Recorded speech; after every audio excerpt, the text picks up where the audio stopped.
In this video, I will be showing you how to pull in pictures for reference during your scoping process.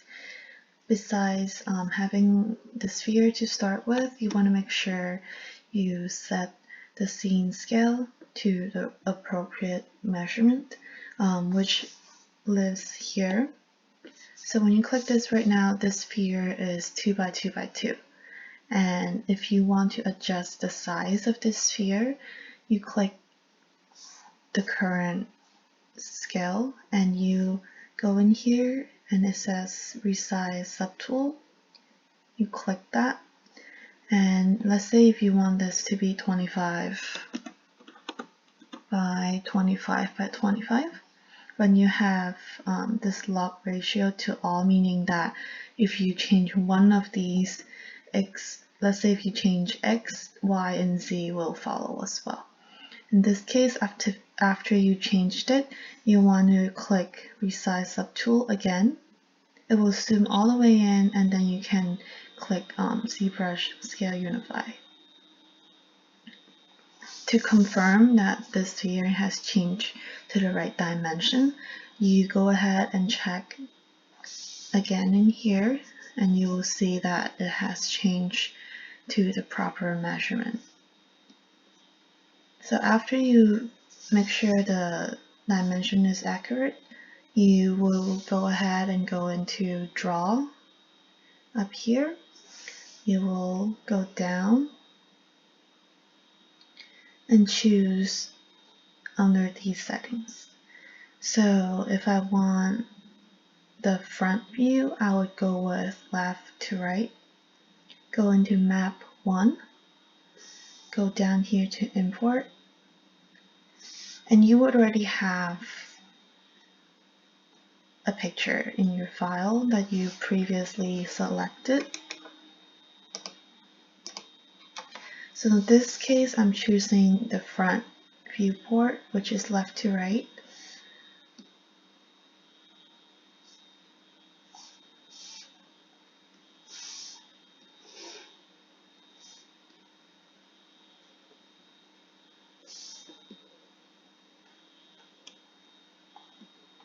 So all I did was rotating it. So when it first pulled up, it did not show because it's on this axis.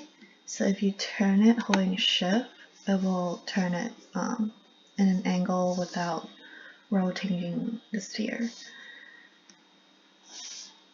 To show you a little more about this setting is you can always adjust it. In here you can, let's say if this picture isn't the right size, you can always crop it in here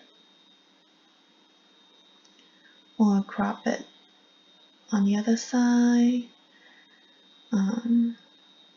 So there's different settings in here. Once, let's say if you want to crop it here, you just go ahead and hit OK, and it will change the size of the picture. In this case, I'm just going to cancel it and go back in here and show you for the picture. You can also scale it by how big and small you want this picture to be, and you can adjust it left to right, up and down. And you can also rotate it like this. Again, holding shift will give you where you need it to be, or you can just hit 0. So this would be the left to right for the front viewport. For the side, you want to go with front to back. This can also be adjusted with your scale. So you want to turn it first, zoom out a little bit.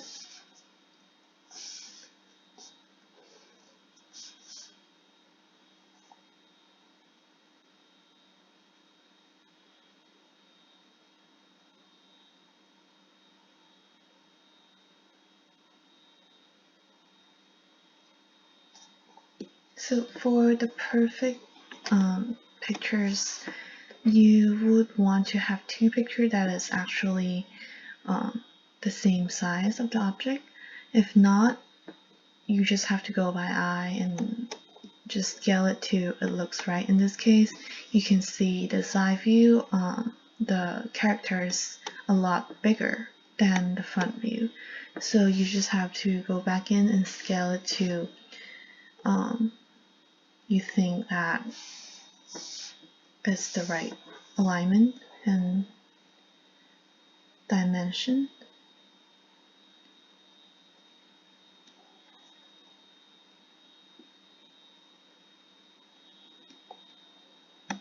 Like that.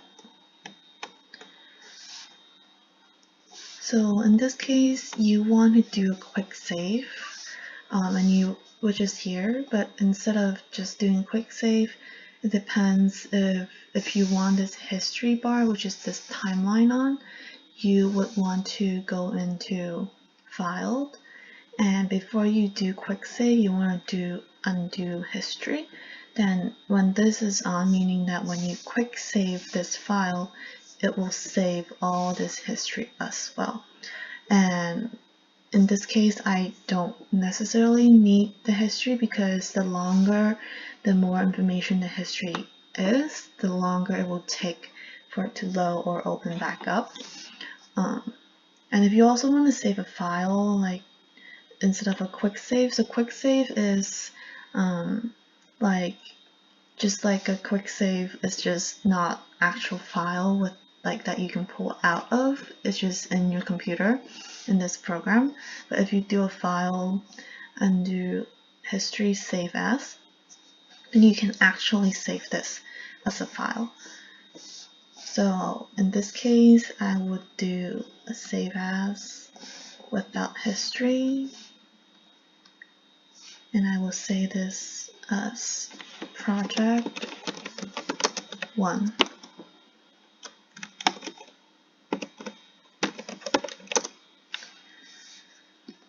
This way I will always have a file in my computer, and let's say if I go ahead and scope it and I delete it and by accident, I can always have a copy, so I can always reference back to it.